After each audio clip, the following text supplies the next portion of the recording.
If you believe a better world starts from within, you're in the right place. Welcome to Hold the Light.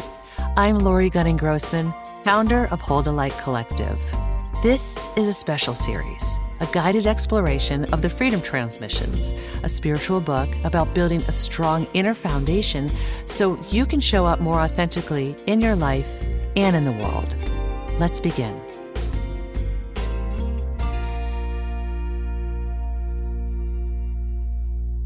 The Three Veils and Seven Imbalances of the Mind, Part 1, pages 34 through 60.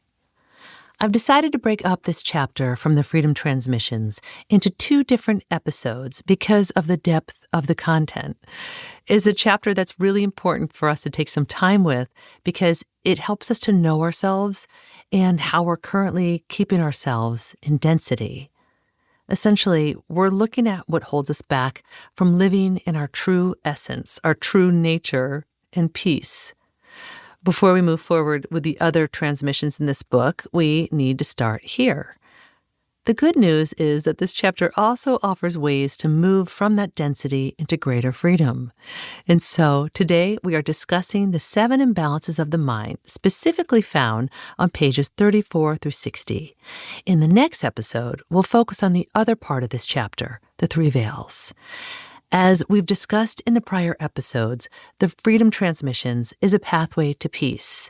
It's a journey on how we can free ourselves from our own personal crosses and burdens so that we can move into feeling greater peace, balance, joy, fearless faith, non-resistance, and of course, love. One of the messages taught here is that when we learn how to give over our crosses and burdens, or in other words, our imbalances, we will know freedom and what it's like to live clear-hearted.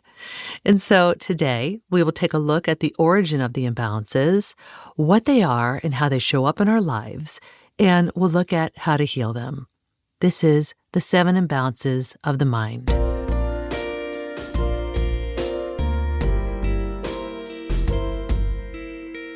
So before we actually delve into the seven imbalances, it's helpful to know a bit of our origin story as taught in the Freedom Transmissions because it relates to the imbalances. We learned that in the origin of our soul's inception, we were created in balance because we are of the one, of spirit or infinite intelligence, of the divine or whatever you choose to call it. We are some of the one. The one is balance. So our world, our universe, and ourselves, in our originality, we were designed in balance. However, we were also seated with consciousness. And through our consciousness, we became self-aware. It's through this self-awareness, through seeing ourselves as someone, as opposed to some of the one, we became aware of choice, which is also the basis for free will. So, what happened?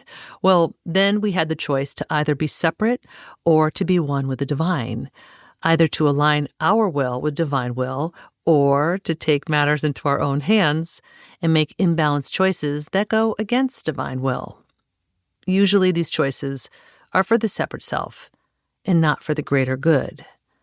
And one thing to note, the divine will never violate or take away our free will. This was given to us in our origin as divine beings wanting a human experience. The seven imbalances of the mind were created by us, not by the divine, by creating our own unique view of our identity and our own fragmented way of seeing ourselves and the world. While the power of the mind, what was given to us by the divine, is neutral, no thought is actually neutral. This is where the imbalances come into play. By how we perceive things in our lives. The imbalances are where we let fearful thoughts take over.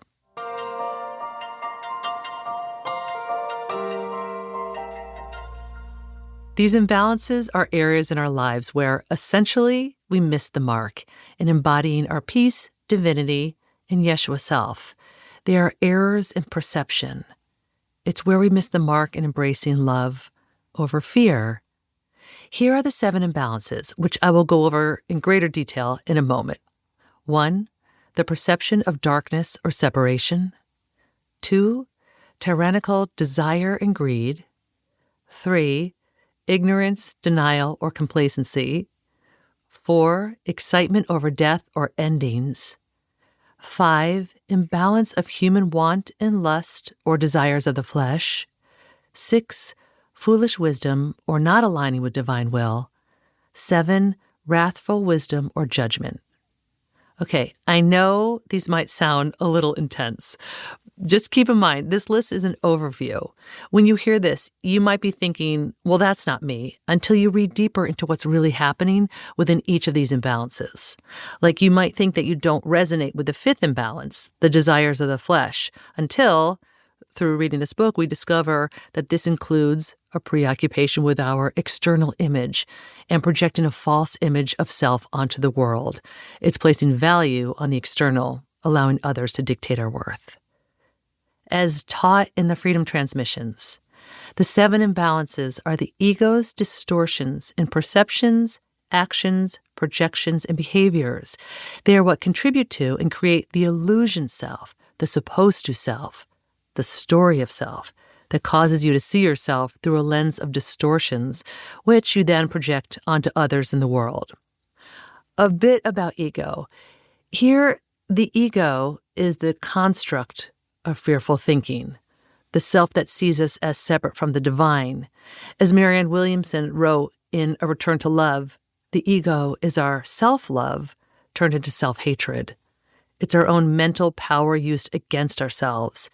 While it tricks us into thinking that it's keeping us safe, really, it's keeping us small. It's like a virus in the computer that attacks the core system. So every single one of us deals with these imbalances, all of us. And we may struggle with some imbalances more than others, both individually and as a collective. As long as we are in human form, some aspects of the imbalances will be here. This isn't about judgment or humiliation. It is, as it says in the book, an offering of truth. So bring humility, willingness, and a sense of humor as you move deeper through this chapter. And one final note before we talk about each specific imbalance. As you listen or read the book, try not to assign any imbalances to others. Just stick to your lane. If you find yourself thinking, oh, this imbalance is so Jane, or Bill definitely has this imbalance, that's solely based on your opinion and has no place here or really anywhere. I mean, I have to admit, I found myself doing this very same thing when I read the book. It was like a knee-jerk reaction, thinking I know what others are dealing with, until I realized this was just my ego talking and trying to keep me from taking a look at my own self. So let's not try to define others and work on defining our own divine selves. Compassion for others, and most definitely for ourselves, is what we want to call upon, starting now. Let's go through each imbalance, 1 through 7. For each imbalance, as you read in the book, there is a lot of description for each one to help you identify if that is an imbalance that you resonate with. For the sake of time, I'm not going to go over every single thing, so be sure to revisit and review it in the book. I'll give you a general overview of each imbalance, how it shows up in us, and also what you can do to work through rebalancing. 1, the perception of darkness or separation. This imbalance, this ego distortion, is about feeling separate from the divine, from the light, and from our world. How does it express itself? With feelings of guilt, shame, blame, fear of failure, overwhelm, unworthiness, doubting self, depression or despair, comparing ourselves to others, victim consciousness, self-criticism, isolation, insecurity, deep feelings of disconnect and feeling silenced, like what you say doesn't matter. It can make you feel like an imposter to the world, as if you are fraudulent and undeserving. It convinces you that others are better than you. It keeps you from realizing the joys of your successes. It chains you to standards of perfection that are unattainable. And in separation, it can feel as though nothing you do is right or good enough. For some, this imbalance can make them feel as though they are not from this earth, or that they do not want to be on earth in body. Some with this imbalance may feel they are unworthy of love, that they're flawed and lesser than. Self-shaming and self-loathing is rich within this imbalance. It's a pain cycle. It sucks energy from your soul, spirit, and life force. It can devour years of your life. And it is, according to the book, one of the deepest impaling spears, not only to the sacred heart, but also to the mind. It leaves a gaping hole of a void that leaves you susceptible to fear prisons and dissonant thoughts. It keeps you separate and isolated. So, how to transcend this imbalance? We're taught this. To rebalance, quite simply, we must reach for something greater than ourselves, like infinite intelligence. Those in this imbalance need support to walk through the shadow until they remember their inherent worth and light. Release the expectations of what God is, how life should be, and who you're supposed to be. Go stand beneath the stars. Stand at the shore of an ocean. Walk within a forest. Sit on a desert rock. Immerse yourself in an ecosystem that you are part of too. Meditate or simply breathe deeply in these spaces. See the light in what's all around you. Also, this advice: engage deeply with a cause you're passionate about without focusing on outcome. Share for the sake of sharing, and have compassion for yourself. For what you're ultimately looking for is connection. As it says in this transmission, there's a desire for God, consciousness, community, connection, and intimacy inherent in this imbalance. That's important. Allow that to govern. Channel your essence into caring for something, a child, an animal, an elder, a tree, a neighbor in your community. Go help someone. Be in communion with something outside of yourself. And this is how you'll start to allow in the light.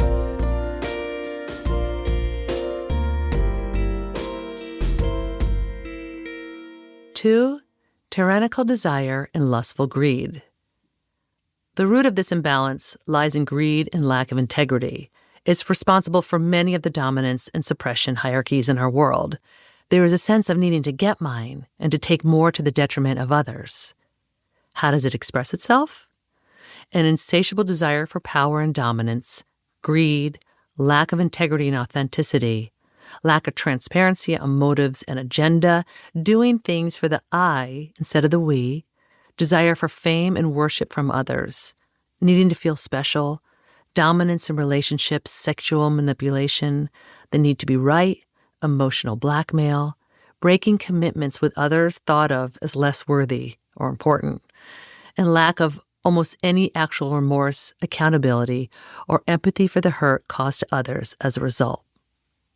This is not always about greed or material abundance. This imbalance is mostly about dominance and power. Control is a big part of this imbalance. Many believe they are superior and feel entitled to project their will onto others.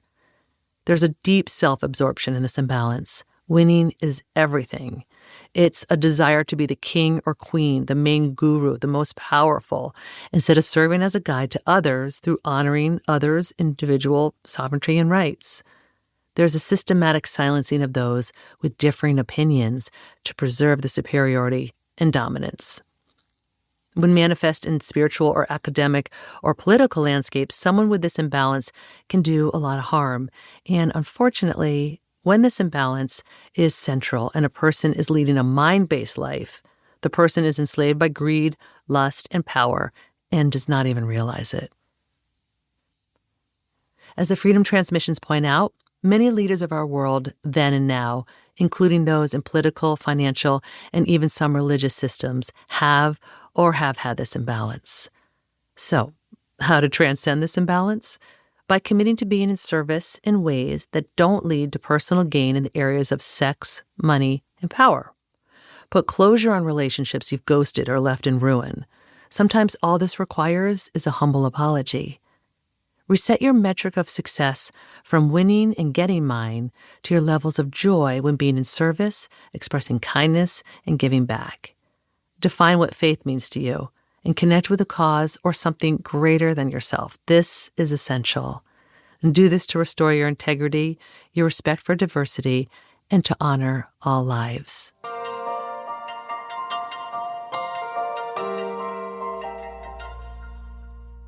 3. Ignorance, denial, or complacency.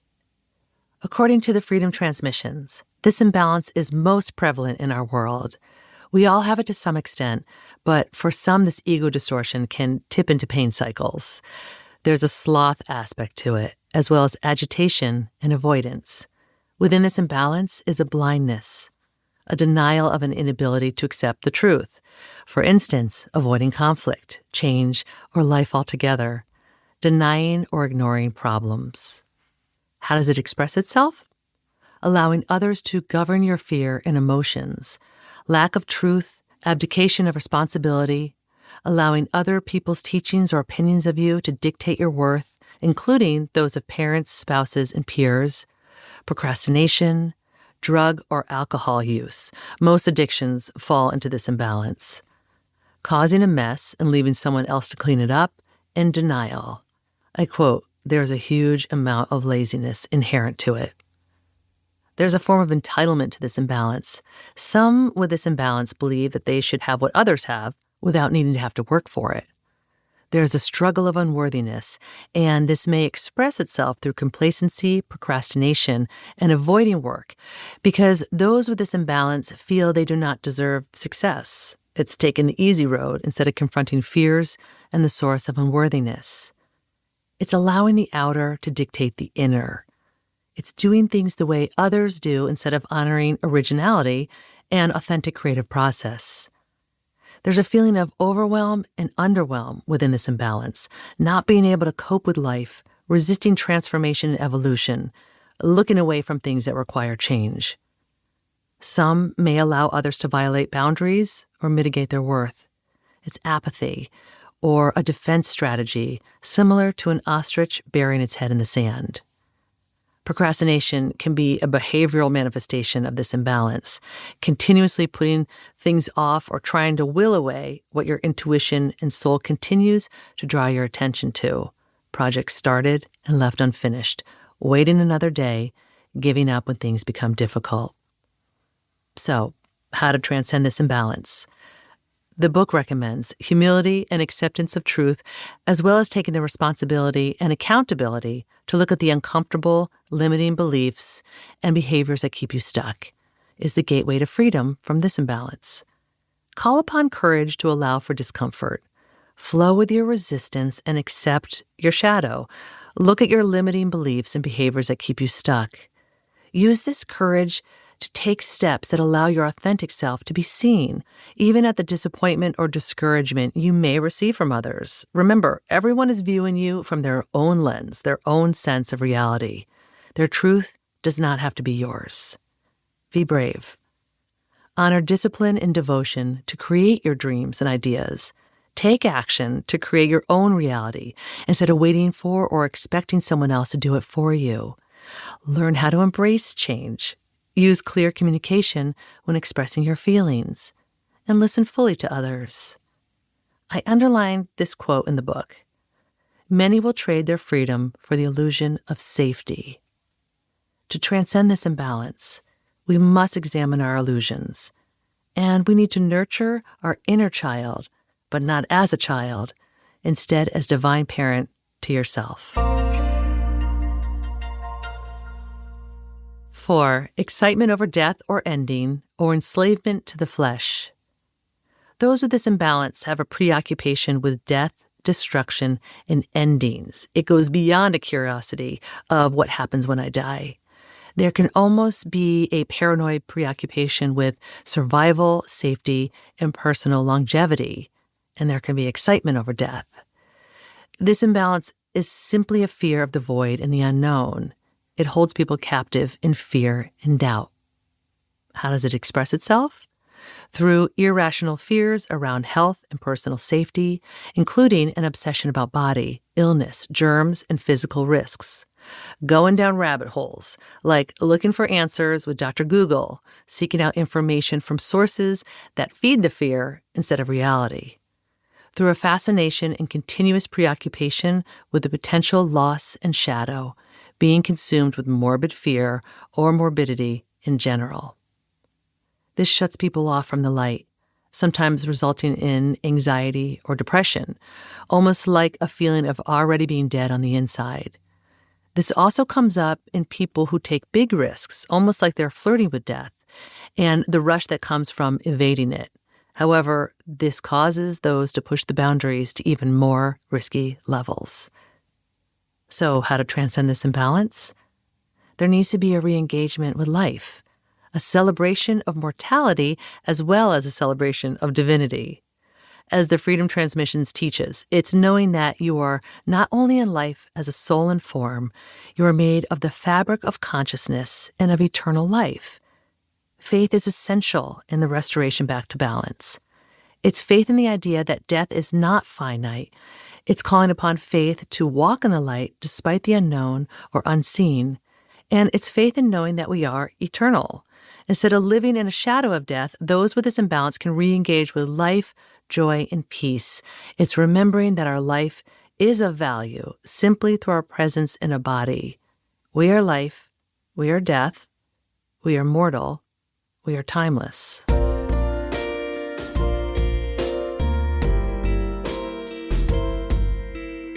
5. Imbalance of want and lust or desires of the flesh.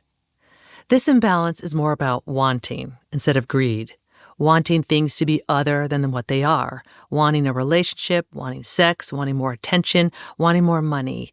It's thinking about what you should have instead of what you do have. There's a strong preoccupation with external image. Those with this imbalance tend to project a false image of self onto the world. It lacks authenticity. It's not allowing what is actually going on beneath the surface to be visible. How does this express itself? Low self-esteem and a lack of confidence, as well as a high degree of self-absorption and narcissism, addictive tendencies and gluttony, a constant feeling of needing more from the external world, more money, clothes, houses, cars, sex, food, sugar, alcohol, technology, dopamine, going from one thing to the next, never feeling full, fear of rejection and judgment, being a copycat, fear of loss of possessions, wealth, and status, constantly seeking validation from the outer, defining worth in self and others through money, prestige, physical appearance, status, and social relationships, comparing ourselves to others. With this imbalance, there is a fear of the unknown and a fear of looking at what the real lack within stems from. There is very little originality in this imbalance. The ego wants what others have and do. This causes many with this imbalance to allow others to dictate their worth or capitalize upon it. Fad diets, credit card companies, clothing companies, and social media companies prey on people with this imbalance. And almost everyone struggles with this imbalance. There is a lack of integrity and feeling of repression by not expressing our divine originality. This causes burdens to ourselves and to others.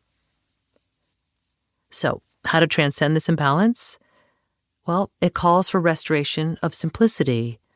The book recommends to release attachments and narrow-minded expectations, remembering that you are already complete, worthy, and whole, regardless of anything or anyone in your external reality.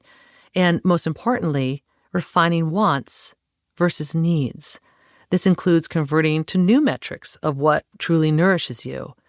So, for instance, instead of focusing on money or the amount of followers you have on social media, focus on moments of joy and reciprocity to help reset your sense of worth.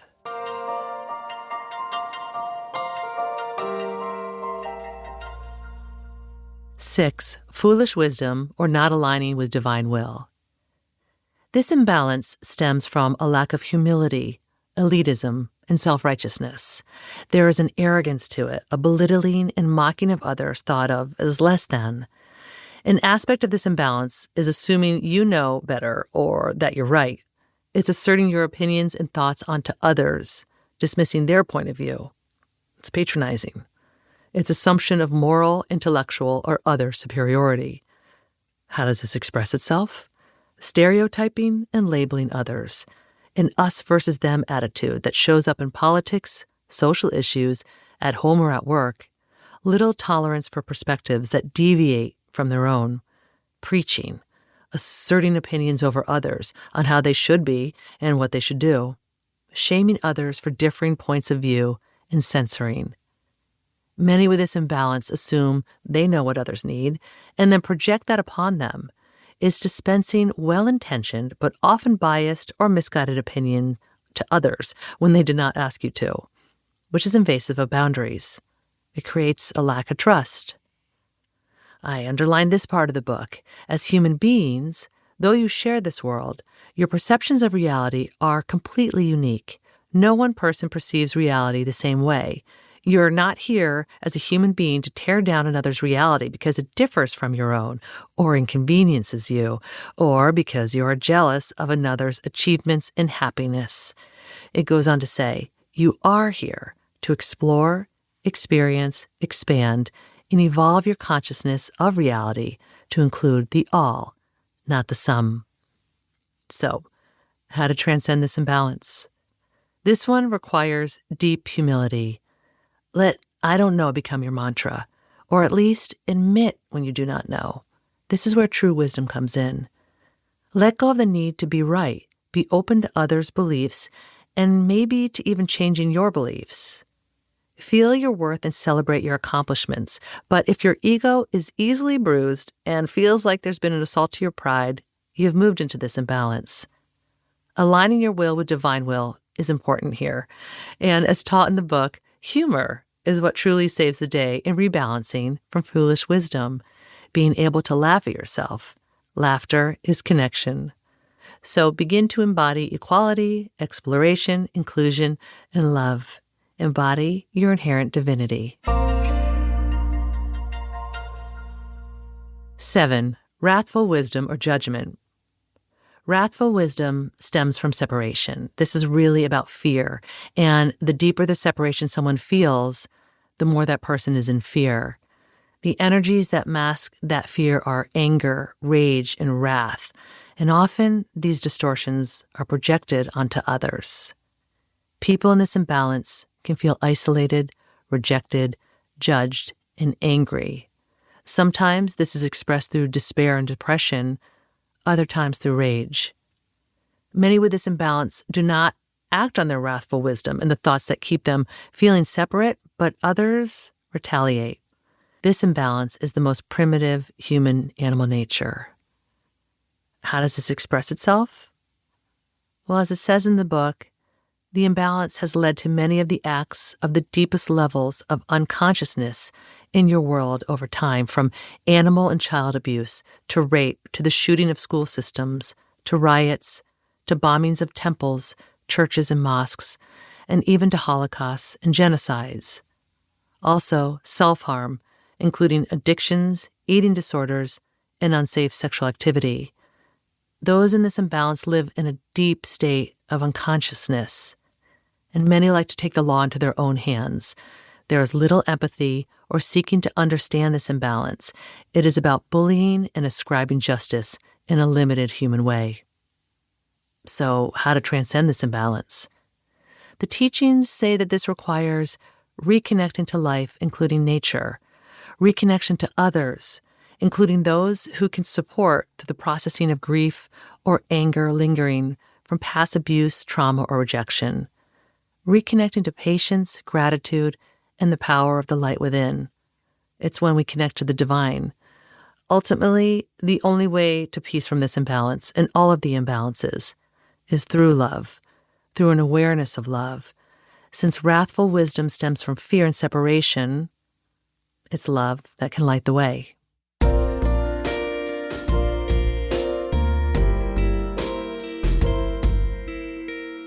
And so, as we become conscious of the imbalances and where they hide within us, we can begin to transform these distortions and illusions. Through this self-awareness and becoming conscious of consciousness, this is when, as we learn, the separate self is replaced by the self that knows and experiences self as whole and one with all that is. That is what it is to live in presence and transcendence. This journey we're on is about realigning with our wholeness, realigning our will with divine will. And when we do this, we are realigning and reweaving ourselves back into balance. The more we take a look at our imbalances, address them, and surrender them to something greater than ourselves, the more we move closer to our peace. Here's your focus until the next episode. Meditate on this. If you feel stuck or you don't know where to begin, take some time alone this week. Light a candle, get silent, tune into your breath, and ask the divine to help you perceive a situation differently. This is where surrender comes into play. When left to our own devices, our egos will have us responding from a place of fear. So simply ask for help. Read or reread The 3 Veils and 7 Imbalances of the Mind, pages 60 through 66. Here we are focusing specifically on the 3 veils. In the audiobook, listen to The 3 Veils and 7 Imbalances of the Mind in the continued or the second part of the audio chapter, from the 27-minute mark, up until the end of the chapter. Again, the focus is on the 3 veils. In the next episode, we'll go over the 3 veils. All links and information are in the show notes, in addition to a Google form where you can ask any questions that come up for you. Thanks for listening. Keep holding the light. If this series is resonating with you, I'd love to stay connected. Visit holdalightcollective.com to sign up for my weekly newsletter, Build a Light. It's where I share good news for the soul, plus my latest events and offerings. All links are in the show notes. And if this podcast has meant something to you, the most generous thing you can do is share it with someone. Hold the Light is produced by me, Lori Gunning-Grossman, with additional producing and sound design by Jonathan Grossman, who also wrote our original theme music. Until next time, keep holding the light.